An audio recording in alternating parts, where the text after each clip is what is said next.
This sounds like it's on. Okay, very good.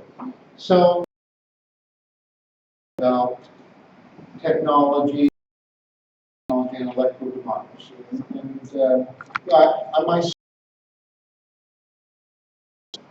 I think for how many of you were less than 25 here? Most of you over 25? Yeah. So most of you are the older half of Ghana's population. So it may be surprising to remember how documented this is.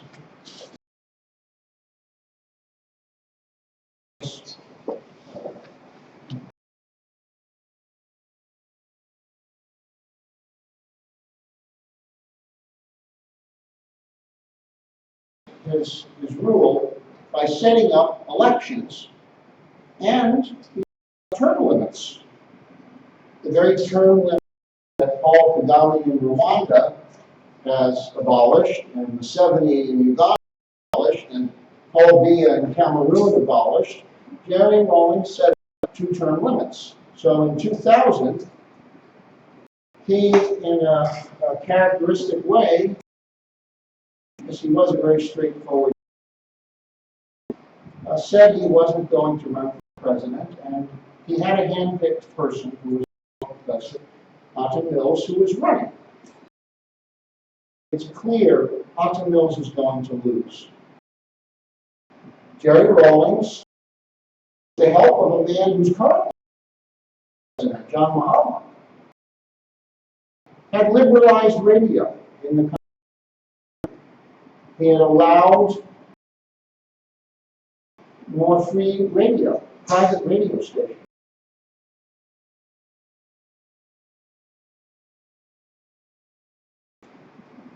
And in the recent days, many of Jerry Rawlings, and were not supporting building that election. This is very important.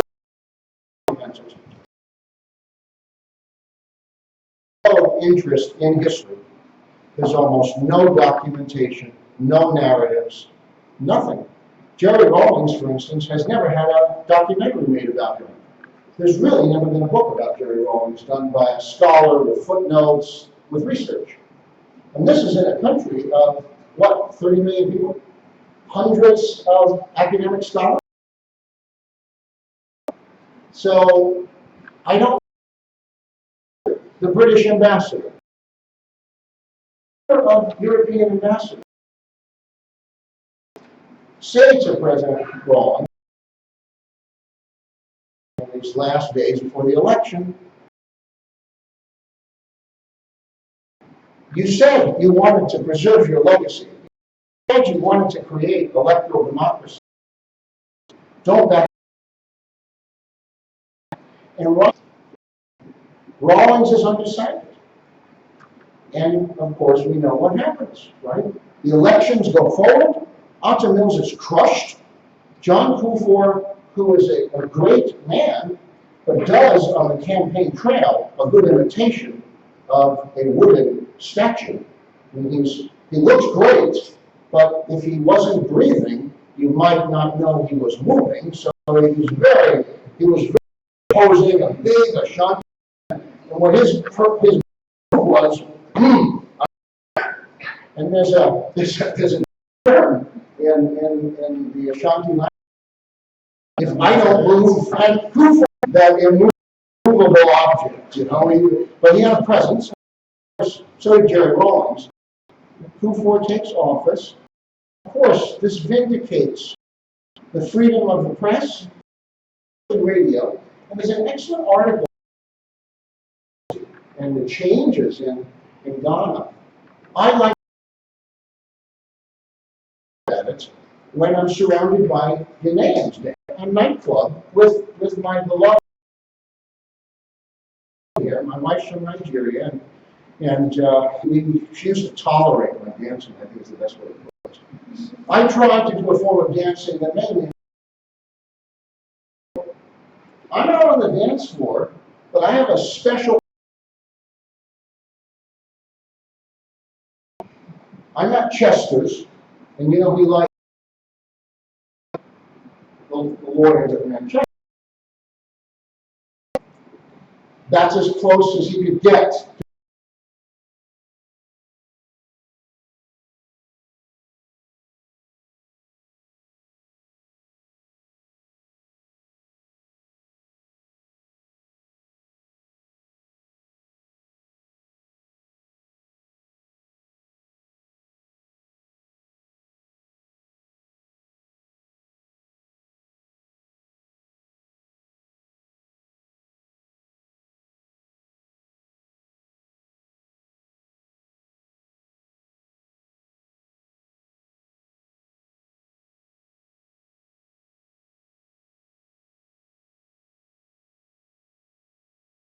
You can see it worse. After all, the last guy, Mitt Romney, he wasn't very good either. And so it's possible that just depreciated their presidential nominee. On the other hand, it's possible that this electoral democracy has spread around the world. In Europe, used to ban these parties, actually, they're very uncomfortable. This is not supposed to happen. Electoral politics won't work in Europe in the parliamentary system if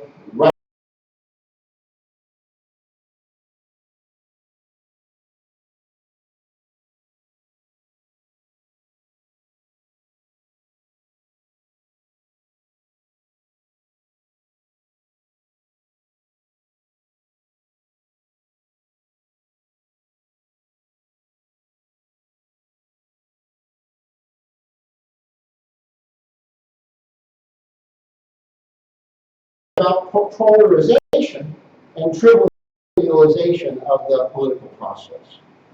So in some, like Uganda, where it was almost a foregone conclusion that Museveni was contributed to political parties for the national election.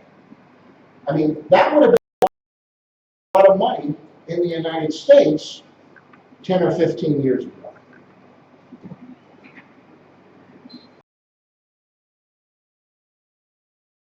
Uganda. And this was an independent agency that it was widely reported, so that sounds like a lot of money, though. $730 million. This is a country that's supposed to be poor, that has a government budget that's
for social media, the way we control radio and television. Of course, they can try to do so, but the technologies are very different. Radio is one to many, television is one to many, so you get to that one, and in this country that apparently yes, and then they say, well, there's a set that works, but social media, not to many, but many to many. The option is shut down around critical periods will stop certain activities. But these kind of restrictions and bans often have economic costs. So even elites can be very upset about this because they generate business. So if you shut down for the purpose of maybe you're costing wealthy people money, and these wealthy people are contributing to it. So there's, you can see the tension. You see now more clearly the crisis of electoral democracy and the constraints on digital and social media to correct or even address these pathologies. Let me make okay,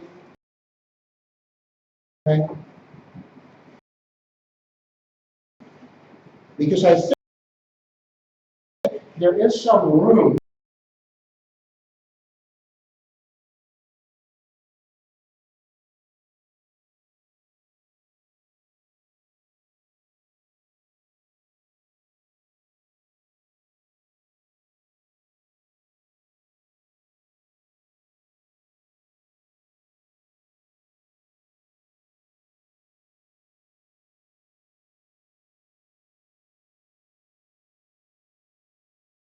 to try through the structured experiments and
that will fix the electoral systems that are broken around the world.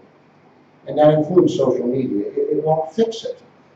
And that's a fantasy, that's a romantic notion, that's appealing in the US, where there's a guy named Lawrence Lessig who's promoting these direct plebiscites, and it's a fantasy here.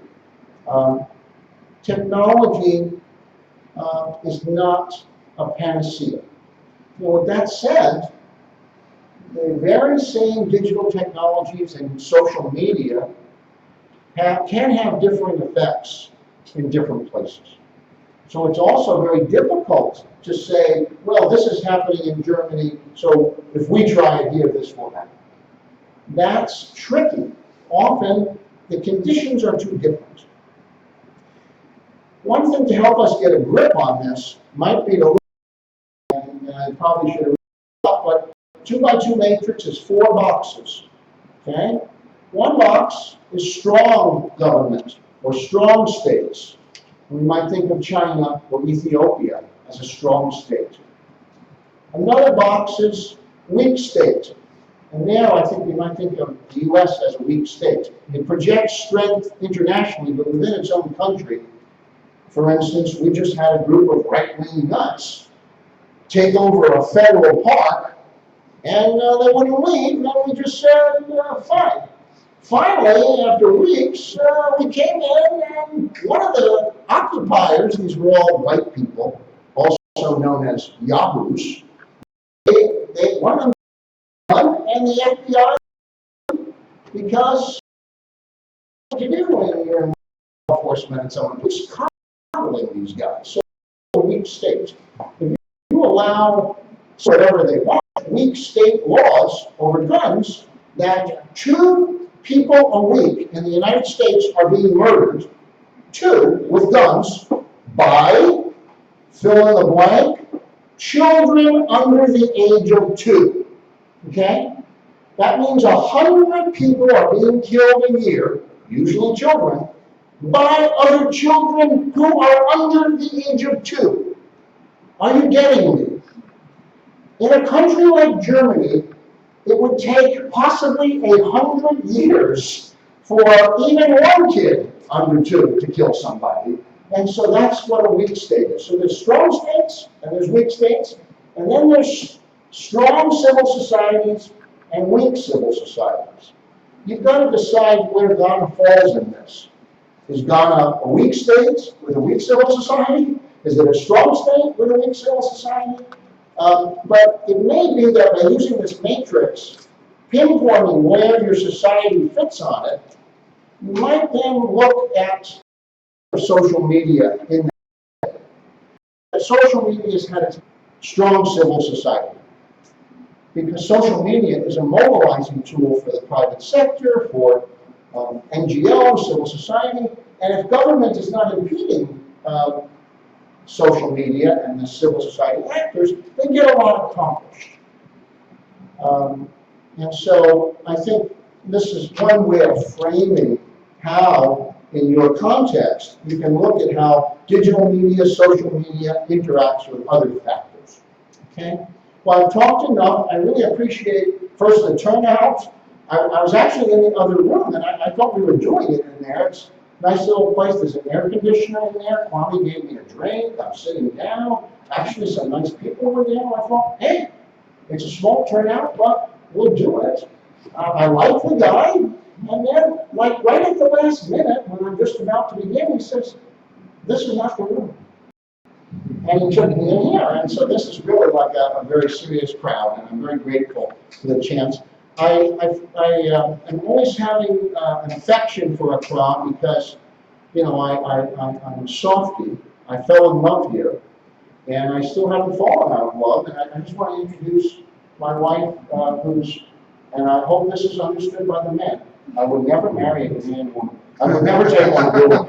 I just want to tell you categorically. I specifically dated only Nigerians and other non-Ghanaians when here, and my lovely wife is from Port Harcourt, and I just hope that, you know, this relieves some of the anxiety of the Ghanaian men here. And we don't want extra competition, I know. It's hard enough out there. So thank you very much for, you know, listening, and I'm happy to use the remaining time to discuss with you and also with the help of Amy. So thank you very much. Thank you.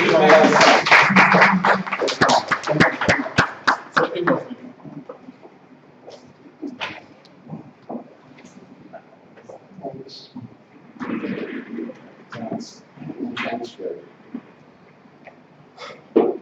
Thanks a lot, Gregg. First of all, I think I must make a confession and impose myself on the session.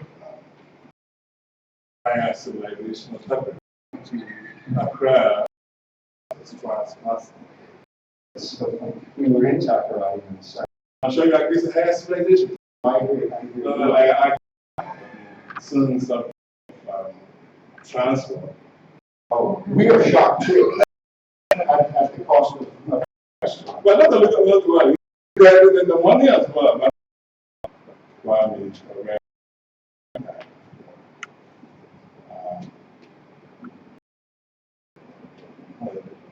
mean, I think even before 80.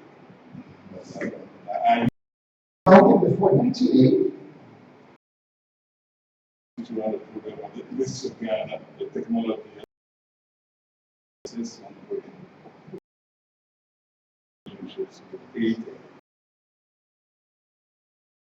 Times, right? Another the real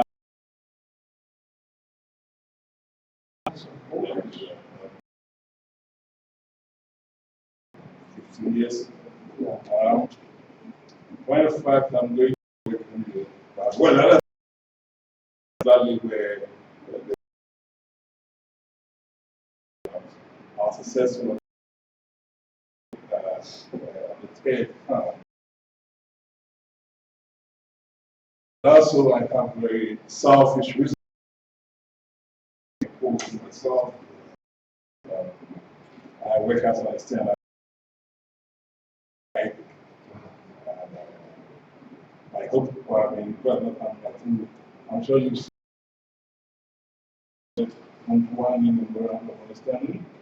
That is going to be one point involved with the new media hub at ICTs, August, conference and localizing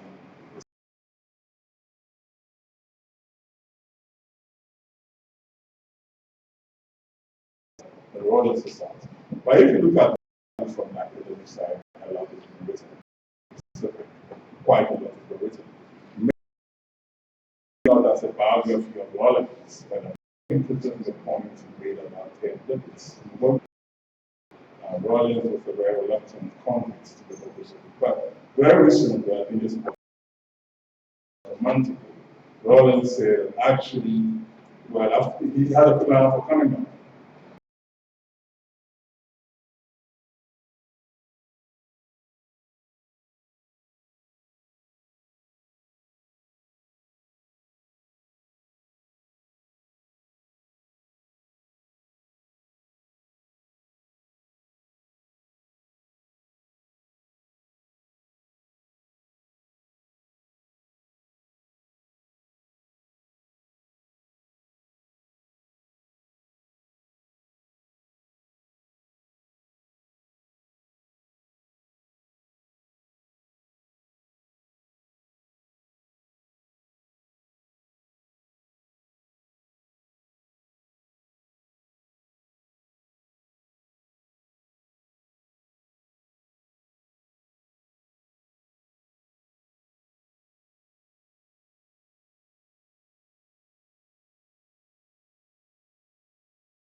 And even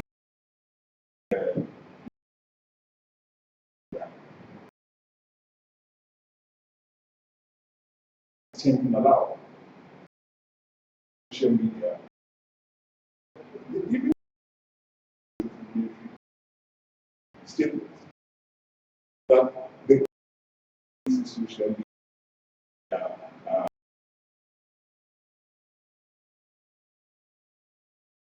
part of and I've been stating the police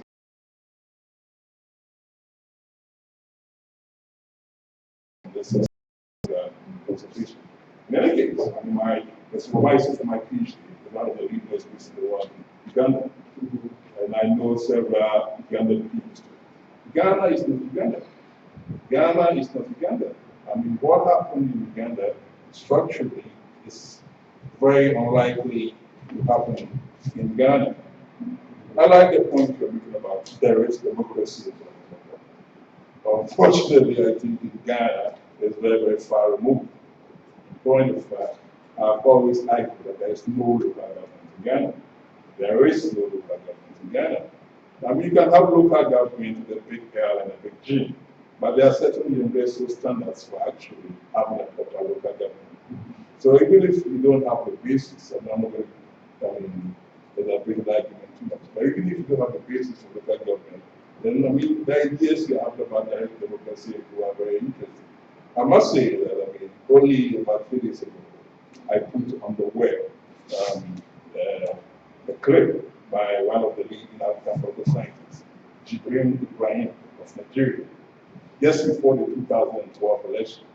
I mean, there was a conference that I where the electoral commissioner for Nigeria, Professor Jega, and the then electoral commissioner of Ghana, Dr. Fajan, were brought together. And Ibrahim was the discussant for that paper. And actually, he made some comments about eventually putting their mobile phones and so on and so forth. So I found that very interesting. My very last comment is going to be what you have to say on state my 2x2 table. Yeah. I'm an political theorist, and what about my specialty is state-society relations. I could talk about this for 3 hours. The first point that I want to say, well, to answer the question, I would say that Ghana has a weak state, but it also has a weak civil society. I don't know how the implications of that for your social media. I guess that should be like we got a strong social media. But let me point out that your comments are very generous and very comprehensive. I don't know the specific literature around recent Canadian history as well as you do. I've cited some scholars that have worked on the role in transition. I think the implications, if you have a weak state and you have weak civil society, you're going to get weak outcomes from social media. I'm sorry. An additional reason why graphically dispersed online most actively live in London or live in the United States. This complicates even further the digital projection. So I think it just suggests that building stronger states, building stronger civil society, and building stronger digital media might occur in concert. I think it's seductive to put a lot of hopes, especially for young people, in social media because it's so much a part of your identity. When I first came here in 2000, I did a study of social identity in Ghana. And it was clear that for many people, the first fixed identities they ever had in their life was the mobile phone number and the email address. They had many times. I was here during a glorious moment when the city of Accra commissioned 2 competing teams to name the streets, and they were going around naming the streets differently.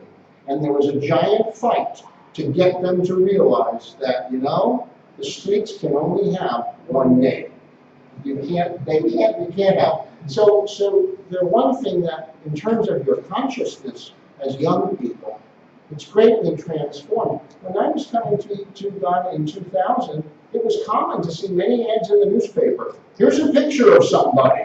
Here's the 8 names he goes by. If you see this guy, here's what you're supposed to do. We're trying to find him, and believe me, his names are no help.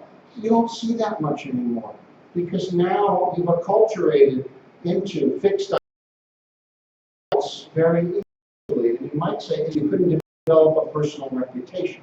So I think that on a personal level, social media has such enormous benefits to you. To be recognized, to be heard in societies where you were invisible, where your parents left no mark, literally, on the world, written mark. So, but this gives you this sense that can't social media do so much more? I suppose in theory it could, but you have maybe misplaced confidence in what it can accomplish. So part of, I think the message is that we should think of social media in its proper role. And by thinking more clearly about it, you may get more out of it politically. Well, I'm very sure, I look up to this discussion. I'm very sure many of us here will say, in spite of this model, we still have a strong social media. And I'll leave it at that. But before I sit down, let me just return to the point that Ghanaian journalism is very, very good. I mean, I've been shocked beyond belief at the treatment of the Muhammad Ali story. I think it was a Sunday morning when I picked up that Ali had died.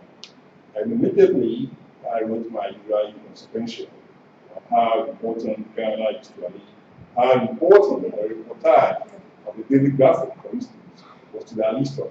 And I put it on my Facebook on Sunday. I look forward to seeing how the building graphic will treat this topic. I didn't go to the office yesterday, but I went to Graphic Online, and the only thing on Ali was a feature pulled from all places from the Daily Mail on Ali. That's the only thing the Graphic Online.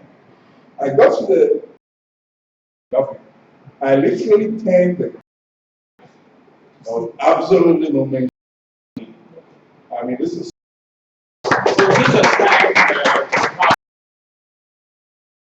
So you mention your name and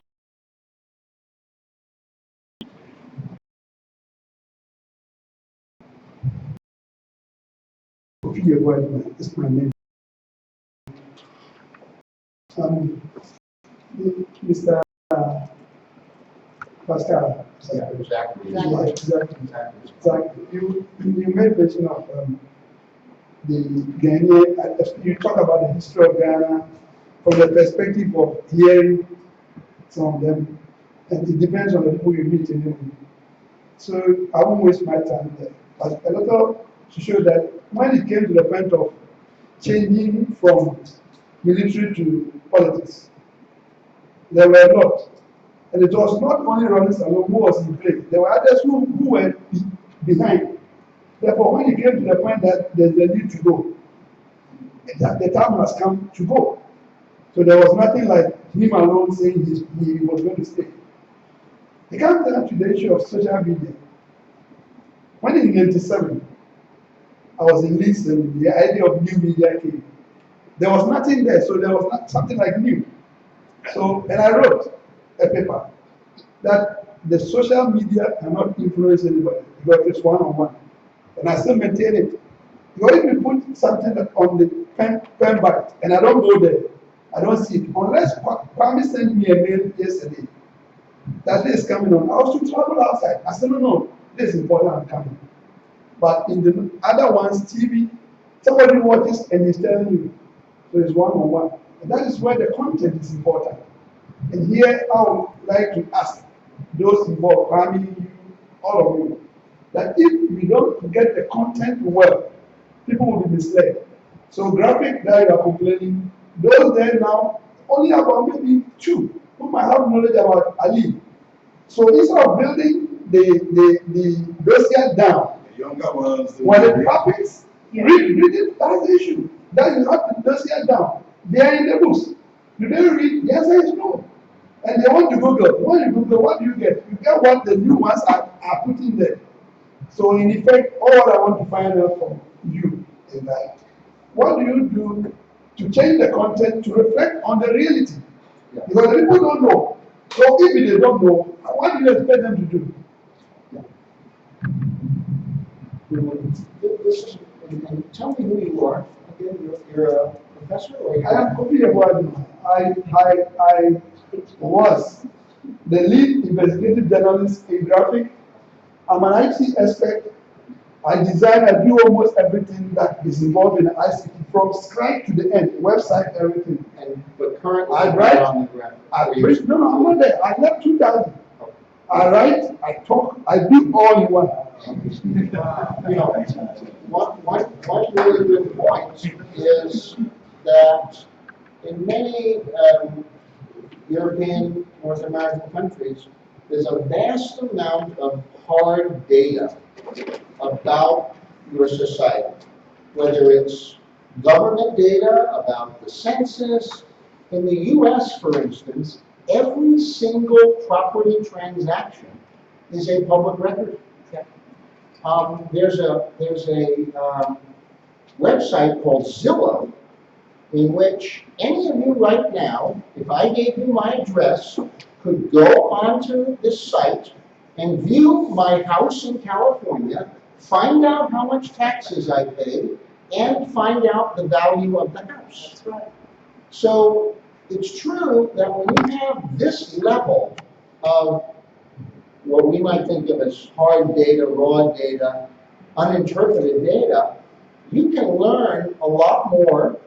And so when you amplify your voice in social media, you maybe have more facts and more accurate figures.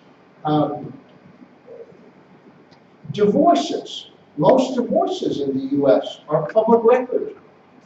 Often certain aspects of the record are screened out, but imagine if you lived in a society where you could find out the house where someone lived and owned, how much he paid when he got divorced, and this just goes on and on and on, basically. So, of course, social media becomes more textured and nuanced in societies that have this kind of rich public data. And one of the big challenges is to develop within your own country, whether it's through civil society organizations, nonprofits, and government, more sources of data. I mean, when was your last, your census has a certain amount of information, but it's limited. And they're not always done regularly. How many Muslims are in this country? How many Christians? How many children? How many? And we're getting to the point where, with satellite imaging, we could tell you actually accurately how many households there are, just by counting the roofs. There's computer programs that can count the roofs. And now the Census Bureau has a kind of a benchmark. So there's a lot of possibilities to expand, as you're saying, the basic information, so there's more facts to work with. Okay. Thank you very much, Prof. Well, my name is Richard. Okay. I want to find out. I believe that leveraging on ICT alone cannot provide free, fair, and transparent election. As a country, or a nation like Ghana in the developing state, isn't it a better way of training the people, that's the implementers or end users of ICT policies, to be of national conscience? Because I believe that the facilities or the software will be there all right, but at the end of the day, they are actors in the system who may not necessarily allow the ICT to provide a free and fair elections that we have to go here. So as a nation, is there any alternative approach in building our people consciously so that even the actors, when it comes to maybe the electoral commission, for instance, we have biometric election, and then maybe at the pool is saying that no biometric verification, no voting. They are actors in the system. So the ICT itself alone, maybe it is there to provide, but the actors themselves may not allow such policies to provide a free and fair election as we want. And then I have a sharp disagreement with what my father said concerning social media. As a youth, I want to tell him that we have been moved by what happened on social media. So I actually want the media in Ghana to be providing more content on social media so that whatever is being transmitted on the social media is actually the facts. Because we are moved by what happens on social media. And before even the print or the electronic media comes, we already have the information. Right. And those who read first, for instance, I'm an active WhatsApp user, and then Twitter, and then Facebook. So for you to even come back to discredit an information that has already been given, it may not get to the same target. So I believe that the media rather can use the social media actively. Yeah, well, these are very good, these are very astute points. Of course, there's tactics that election monitors can use, using technology quickly to ask voters who they voted for, to try to mirror the vote tallying process. They're not foolproof because voters might say to you they voted one way, but they actually voted differently. It is difficult to do these post-vote tallies, but you're right, the technology is there to shadow the election. And it takes a lot of organization, and often governments resent this and try to interfere with it. So that's what I mean by technology isn't enough. Your point about journalists using social media more, I think this is a very good one. You have had a tradition of an elitist journalism group. They've also had fragmented attention. So if you look at the career of someone like Gregg Pascal, I mean, radio, and becomes a personality on the media, and he no longer spends much time reporting. And similarly, other leading journalists from the late 90s, early 2000s, they didn't continue to invest in reporting. It's hard to know why, but I would agree, hold on one second, I would agree with Amos that there's been a sharp decline in the quality of reporting around the print, for sure. I think Joy FM has been a great achievement, and their ability to use technology to create a virtual national news network is a big achievement, and I think Joy FM stands out as an exception to this decline. Did you want to say something? No, yes, what I was trying to say, it's very expensive. You print, they won't buy, and then on the day you go back up. So why waste your energy and time? That is the essence. If I might come in here, actually, if you don't mind, I'm going to bring a conversation we have in there. We're telling us about the challenge of the journalism profession in the U.S. Yeah. So we have to take a political economy approach to what is happening in journalism in Ghana, and especially look at advertising.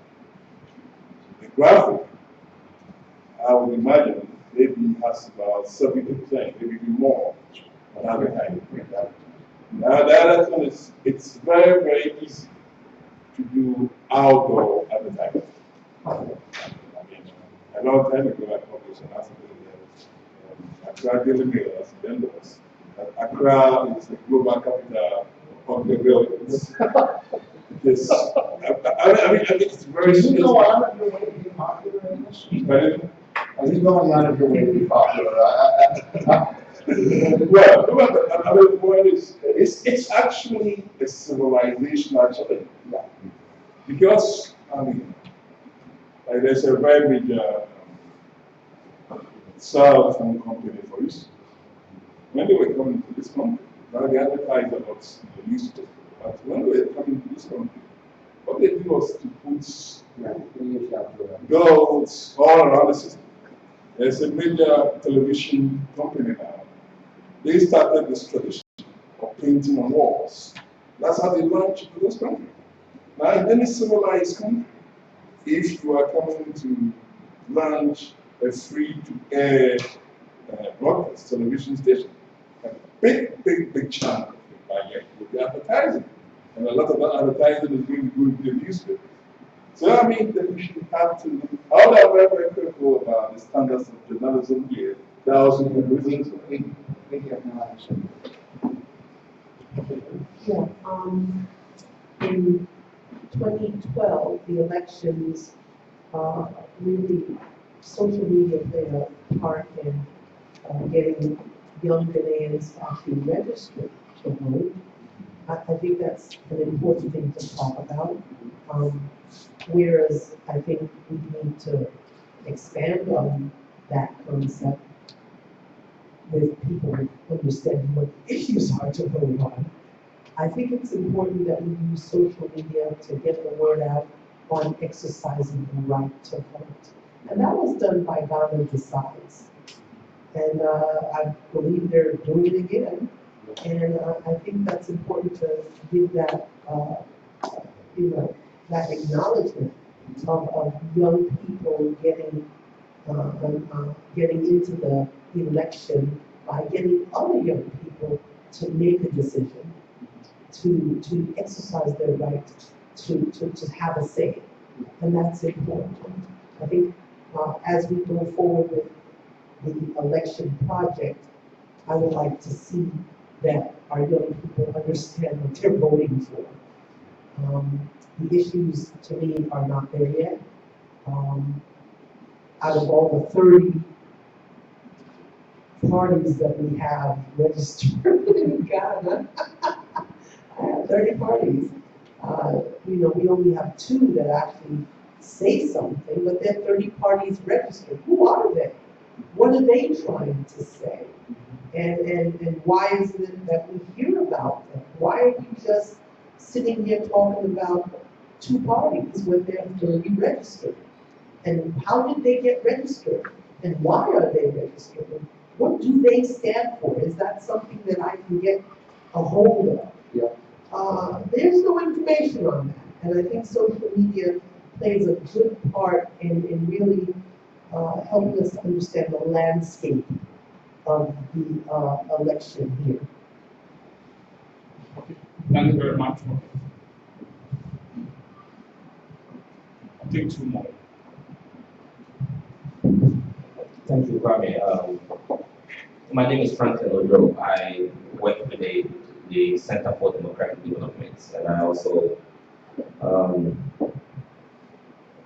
I'm deeply involved in election observation, managing the coalition of domestic election observers, and I came late, so you may have touched on some of the things that I'm going to raise and ask you a question.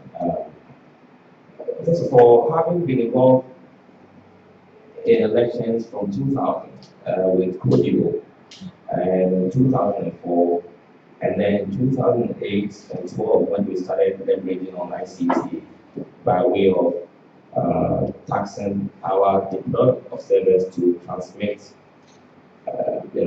findings from police station using SMS, and then we also leveraging on Facebook and Twitter to disseminate. I can confidently talk about how transparent, how open, and how information flow in real time makes it possible to talk about credible elections. Because I can compare 2000, 2004, same 28 and 2012. And I just want to give an example with respect to I think it's 2012, that there was this story prompted by the use of social media that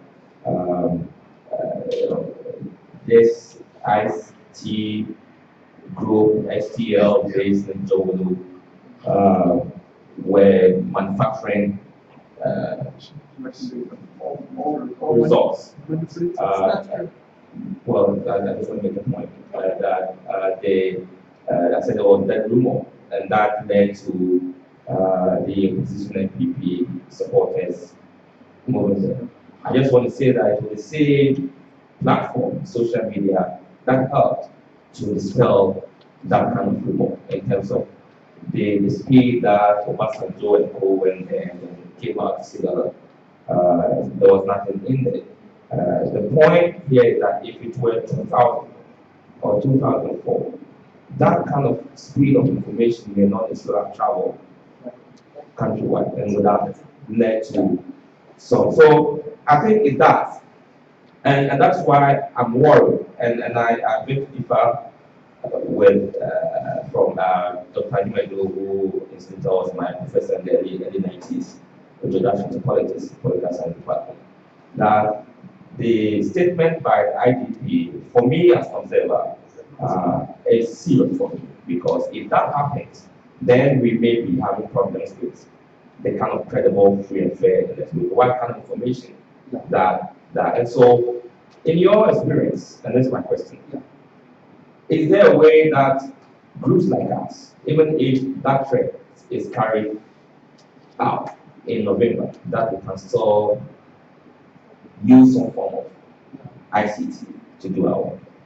Well, Frankie, thanks for coming, and I'd like to hear more about your organization afterward.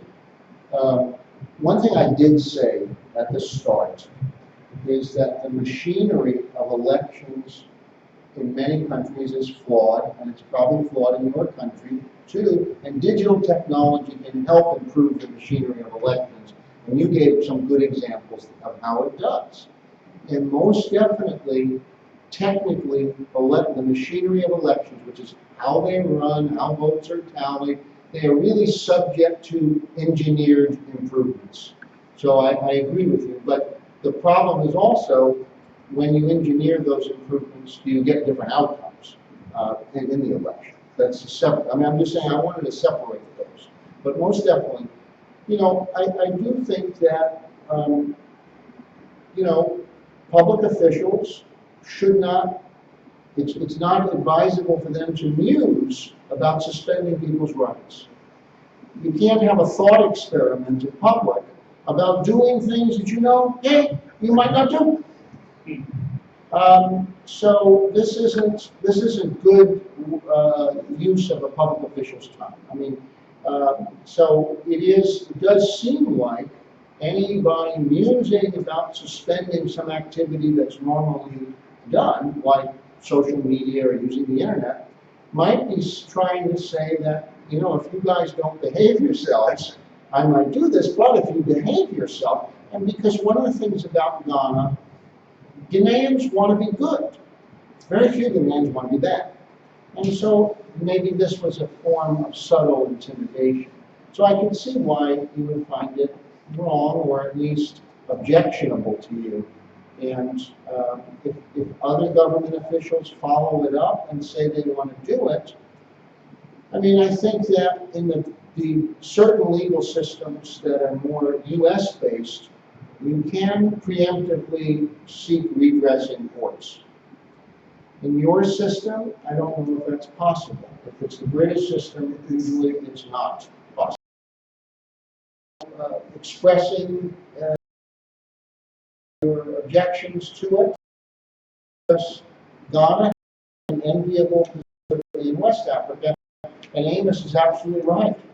Uganda and Ghana are very different. In Uganda, the president is learning a lot from the People's Republic of China, or Ethiopia. Ethiopia has the lowest internet penetration in Africa. Ethiopia has the lowest mobile phone usage in Africa. And that's because the government doesn't want people using these things, unless they absolutely need it for commerce.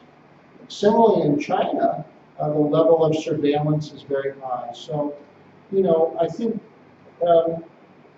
it's a little puzzling why government would have frustration with the internet at this point, since vernacular radio, English radio, I mean, that's so over the top already that you would think, wow, could this be worse? I don't really know, you know, but so it's a little bit of a puzzle why it would, but I do agree with what you said, that social media acts as a benchmark for electoral machinery, for election officials, so that the old days of just making things up out of whole cloth don't fly anymore.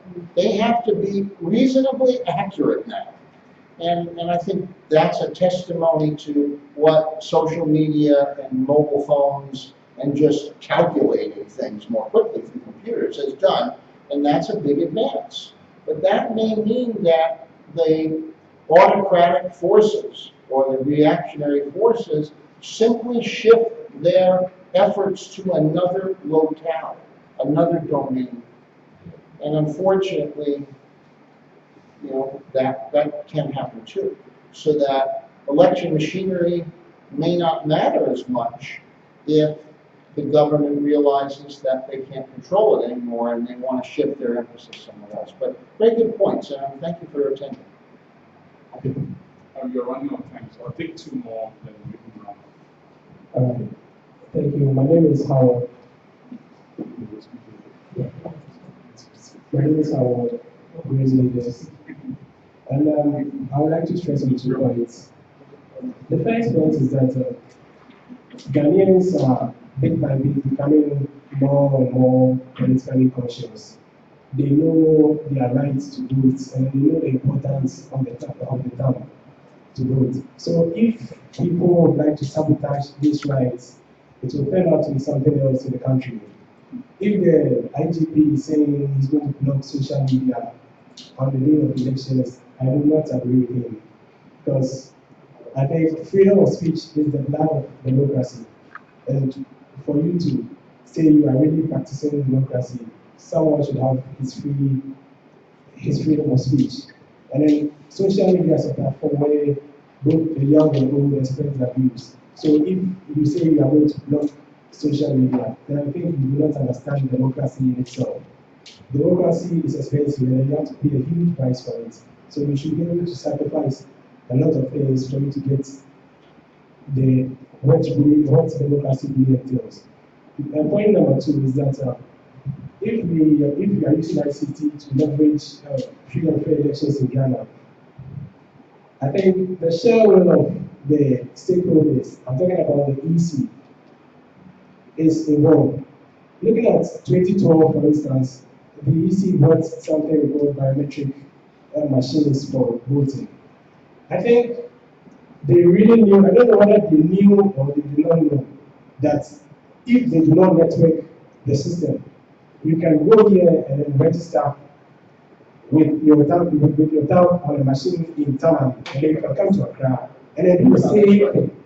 I don't know whether they know or they didn't know, but it's the shared will of the EC to check these things. If the EC says I'm bringing machine, and then you can still register here and register here, then the machine in itself, it is useless, if I should say, because it is not really enhancing just one bit. It can enhance two bits. So you taking the thumbprint of me and then saying it's going to it is going to enhance just one bit at a time, it is not true. If the EC really wants to work with these machines, I think they should network the whole system so that when you put your finger on this machine in Accra and you go to Tamale, once you put it on another machine in Tamale, it should still, the machine should recognize that you have already voted.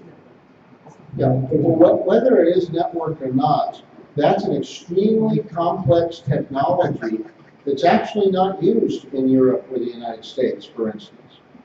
And you know, so that is very difficult. But very good points in general about freedom of expression and how you want to have freedom. I just want to say one thing though about the state has a legitimate right to monitor social disruptions around an election. So for instance, while it's in a case where a losing party is angry that they're losing, they're legitimately losing, and they are using social media to mobilize and whip up, say, riots or disturbances. I'm not saying that this is, you still have to have a factual basis for it, but I do think election violence has occurred in other countries, very rarely in yours. So I think for the authority, respect that they do have concerns that social media might be seized upon by, say, aggrieved people who don't want a fair result to be rendered. You know, nevertheless, it's incumbent upon, they have a burden, the police and the authorities, the government, to prove that misuse of social media is occurring. And so it might be good, say, to let it be misused once, and then there's a precedent.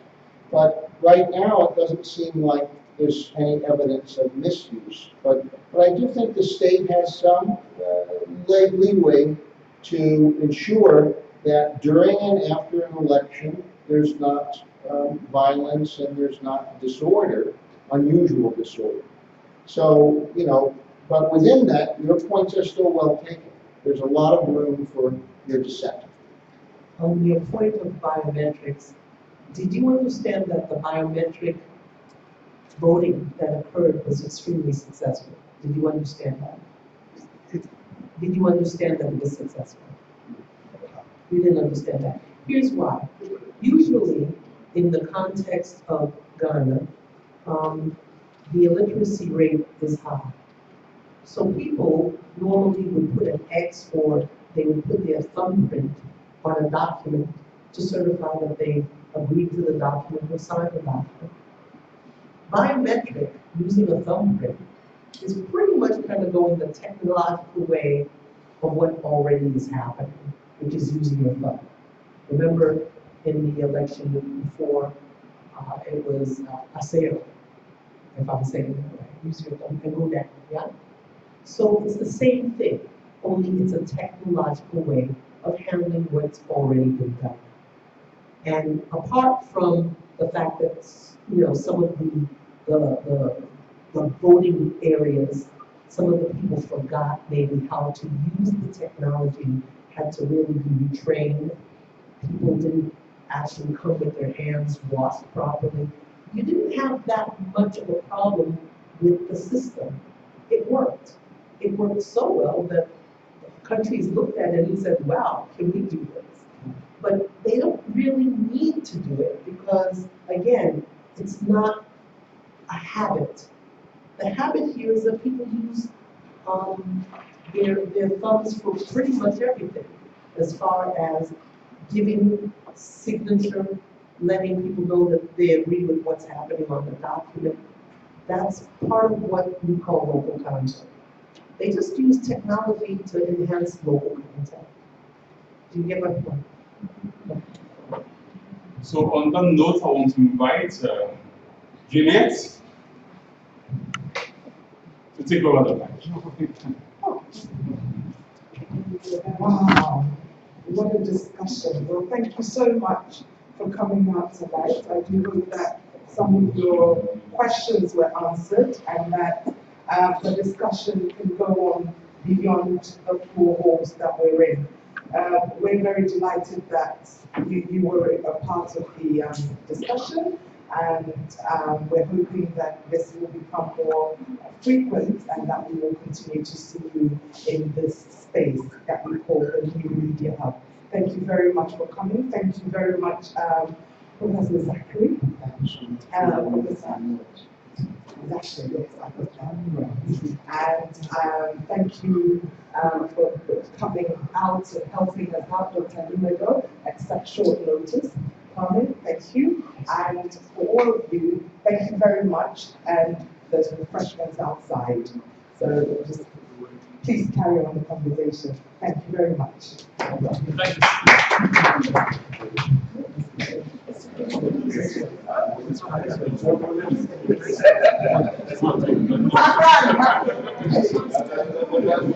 you.